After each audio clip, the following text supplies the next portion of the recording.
Bonjour à tous, donc ici MechaVF, donc pour une nouvelle review, donc comme vous voyez donc marqué sur le titre, sur le Legacy Megazord. Donc Legacy Megazord sorti donc en 2013, donc cette année, pour ceux qui regardent cette vidéo en 2013. Donc, réédition donc du Mighty Morphin Megazord version 2010, donc qui inclut des parties en métal et des autocollants métallisés, parce qu'il ne faut pas mélanger stickers métallisés et parties diecast, qui sont des parties plastiques changées par du métal. Voilà, il faut quand même penser à cette petite différence là. Voilà. Donc, bien sûr, le ptérodactyle, le mastodonte, le tyrannosaure, le triceratops et le smilodon. Alors, bien sûr, petite pensée, bien sûr, vu que c'est le Megazord qui a été réédité pour le 20e anniversaire, on peut bien sûr penser à l'actrice Twittering, morte en 2001, dans un accident de voiture. Voilà. On peut quand même y penser. Donc, on va commencer avec le ptérodactyle. Alors, avant de continuer, vous avez donc des autocollants à poser pour chacun des ordres. Alors, sa partie métallisée, en fait, c'est simplement que la tête du ptérodactyle. Cette pièce-là est métallisée. Tout le reste n'est que du plastique, y compris donc les petits canons, comme voilà, qui servent donc de stand, comme pour la version 93 et de 2010. Alors, les autocollants, donc ça c'est pas du métal, c'est juste une peinture métallisée. Donc cet autocollant était déjà posé. Celui-ci, celui-ci et les deux sur le côté, il faut que vous les posiez vous-même. Voilà, donc le ptérodactyle. Et nous allons enchaîner avec le Zord Legacy, le plus lourd. C'est lui qui contient vraiment le plus de parties en métal. Même le T-Rex, voilà, il fait vraiment office de minable face à lui. Bien sûr, voici donc le Zord Mastodonte. Alors vous avez que deux petits autocollants à poser. En fait, ils se trouvent à l'intérieur, ici. Je vous les montrerai donc quand on passera au premier mode. Alors, petite modification donc au niveau de la tête. Donc comme vous le voyez, donc ici c'est noir et ici c'est gris. Alors, je pense qu'ils ont voulu mettre une peinture métallisée, je suis pas sûr de mon coup. Et ça s'est, je sais pas, ça s'est mis en gris. Voilà. C'est vraiment changeant par rapport à la version de 93 ou la version de 2010. Donc, partie en métal. Alors là, c'est quand même assez énorme parce que ça, c'est donc imitation chromée. Hein, c'est voilà, c'est l'imitation métal. Alors, les parties métallisées, en fait, elles sont là. Elles sont énormes. Ça, je vois quand je peux pas vous montrer tout à l'heure, donc je vous montrerai lors du premier mode. Alors, le tyrannosaure. Ainsi.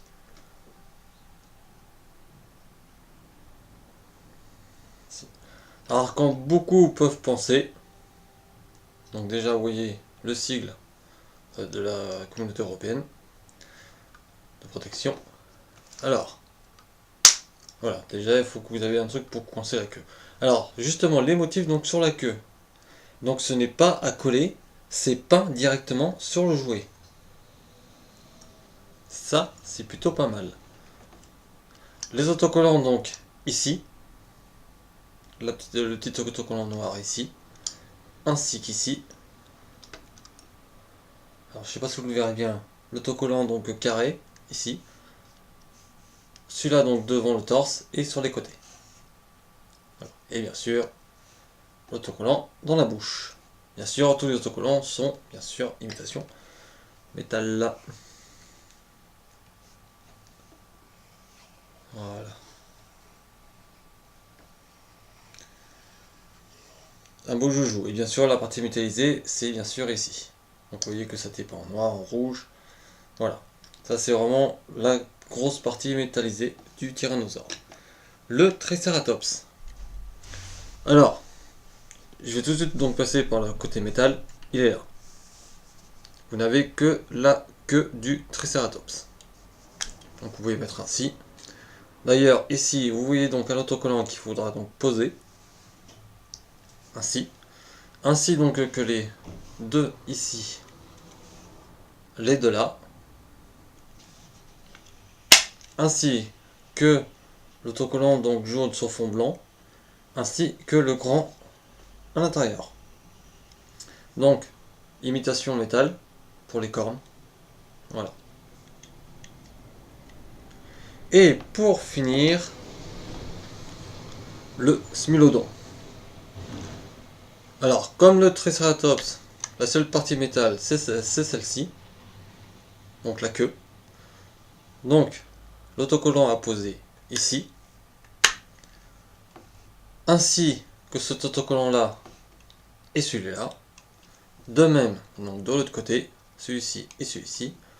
Ensuite, l'autocollant rouge sur fond noir et à l'intérieur du jouet. Alors, vous voyez donc qu'il est, contrairement au Triceratops, où il y a donc une forme par rapport au moulage du plastique, vous inquiétez pas, la notice vous indique le bon sens pour le placer. Ça, là-dessus, il n'y a pas de souci. Voilà. Et fourni donc avec le sabre. Alors, beaucoup ont pensé qu'il était en métal, donc en die-cast. En fait, non, c'est juste du plastique recouvert d'une peinture chromée. Par contre, vous noterez, hein, donc c'est pas pointu, mais ça l'est quand même. Voilà. Celui-là, on va le laisser de côté. Donc maintenant, nous allons passer au premier mode. Donc, le smilodon. Revêt-lui donc ses dents. Ainsi. Les pattes avant, mettez-les ainsi. Et les pattes arrière, rentrez-les. Hein, puis notez que comme pour la version de 2010, vous n'avez pas de roulette. Voilà. Et entrez après la queue à l'intérieur. Ainsi. Donc pour le Triceratops, c'est pas compliqué, vous avez juste la queue à mettre à l'intérieur. Voilà. Ainsi. Donc, à ces connecteurs là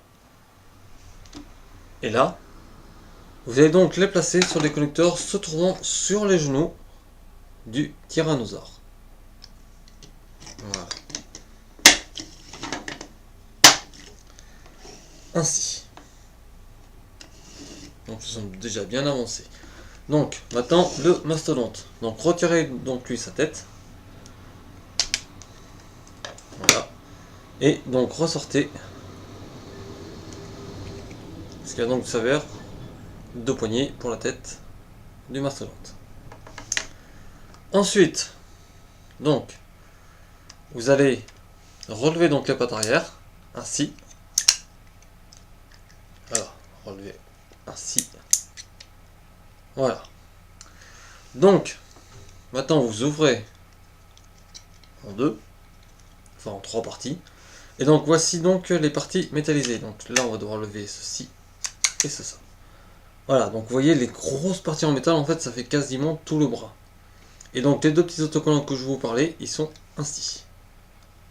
Alors par contre faites attention parce que pour la notice, pour la pose de ces autocollants, donc il vous montre qu'il faut donc poser ces deux autocollants ronds quand c'est en mode mastodonte, donc de ce côté là.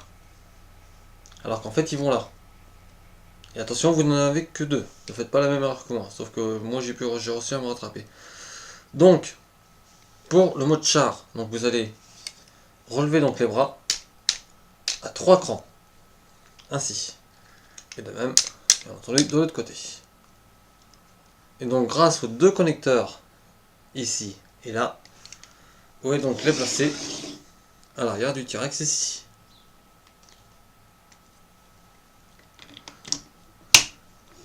Ainsi, et reconnecter donc les bras. Ainsi. Donc nous voilà déjà bien avancés. Alors qu'est-ce qu'il nous reste? Donc ce n'est plus que le ptérodactyle. Donc retirez-lui donc ces 2 petits canons qui vont aller sur les pattes arrière du mastodonte pour donc former les canons du char. Ainsi. Et donc laissez donc ainsi, et donc grâce ces deux encoches ici et là, vous allez donc les coincer dans les pattes du mastodonte.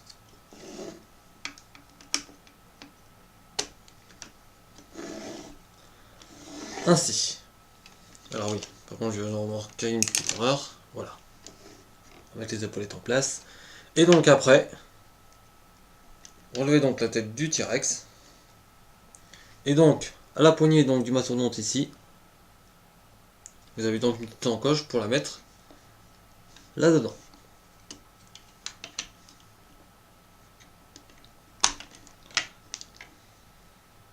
Alors vous voyez que ça tient pas des masses. Voilà. Et voici donc avec le Mighty Morphin Legacy Megazord mode char. Ainsi. Alors bien sûr maintenant nous allons passer en mode Megazord. Alors retirez le ptérodactyle. Rentrez lui donc sa tête à l'intérieur. Et les ailes, repliez-les à l'intérieur. Pour que vous n'ayez plus que ceci. Retirez donc les petits canons. Et ça on peut tout de suite le faire. Mettez-les donc sur les pattes avant du mastodonte. Ainsi.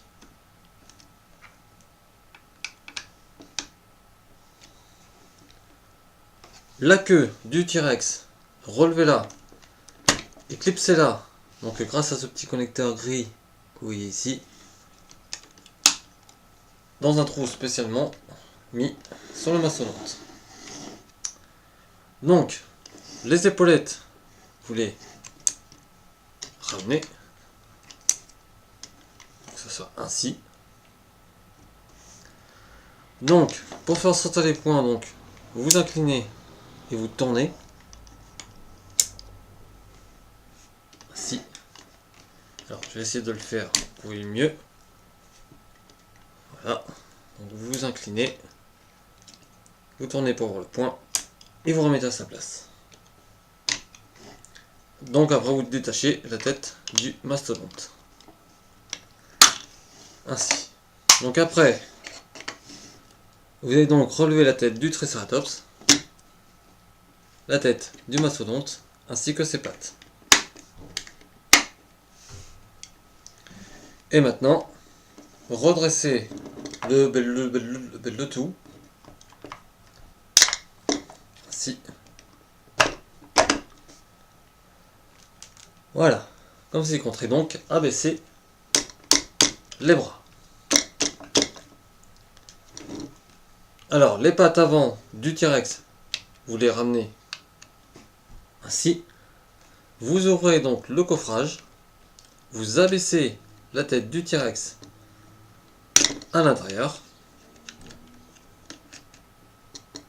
Alors, ainsi, et vous refermez. Voilà, donc ensuite, aux deux connecteurs se trouvant sur le ptérodactyle ici, là et là. Vous allez donc les placer sur les deux connecteurs ici. Pour donc former le torse du robot. Et pour finir, donc, déployer donc ces deux cornes ici.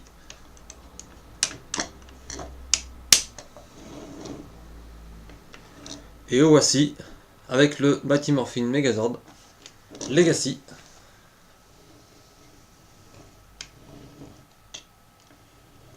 Voilà, le Legacy Megazord. Alors, le bouclier donc qui se place au même connecteur, donc dans un des points, et le sabre dans l'autre. Voilà, mais là par contre là je vais donc m'arrêter donc à ça. Pourquoi? Parce qu'en fait le point est tellement moulé par rapport à la taille donc de votre sabre qu'en fait que si vous l'emmanchonnez, donc la peinture chromée s'en va. Hein, ça c'est sur les forums américains que j'ai pu entendre ce point noir. Donc au prix où je l'ai payé, hein, je l'ai payé 91 €, frais de port inclus sur toys.com. Donc voilà, ça risque d'abîmer la peinture chromée, donc j'ai pas envie d'abîmer mon sabre. Cependant, vous pouvez le mettre en quelque part. C'est entre les deux pattes du mastodonte. Vous faites glisser ainsi. Comme ça, vous le perdez pas. En plus, ça fait un petit peu un style un petit peu warrior. Voilà, donc ça sera tout pour la review du Legacy Megazord. J'espère que ça vous aura plu. Alors, est-ce que je vous le conseille ou pas? Qu'on soit fan de Sentai ou de Power Rangers, je pense que ce robot n'est pas à négliger parce que donc vous avez des parties diecast comme à l'époque les premières époques de jouets de Bandai Jap. Les autocollants à position même qui fait vraiment le côté rétro. Ouais, moi franchement je vous le conseille. Que vous soyez fan de Sentai donc pour Zyuranger ou de Power Rangers pour Mighty Morphin, il vous le faut. Le Mighty Morphin Megazord, il vous le faut. Ça c'est obligé. Voilà. Donc, alors, voilà. Donc je vous rappelle par rapport au début de la vidéo. Donc diecast, ce sont des parties en métal. Et les autocollants sont tous métallisés ainsi que quelques peintures. Voilà. Donc mélangeons pas les torchons et les serviettes. Voilà. Donc ma foi, ça sera tout. Je vous salue et je vous dis à plus.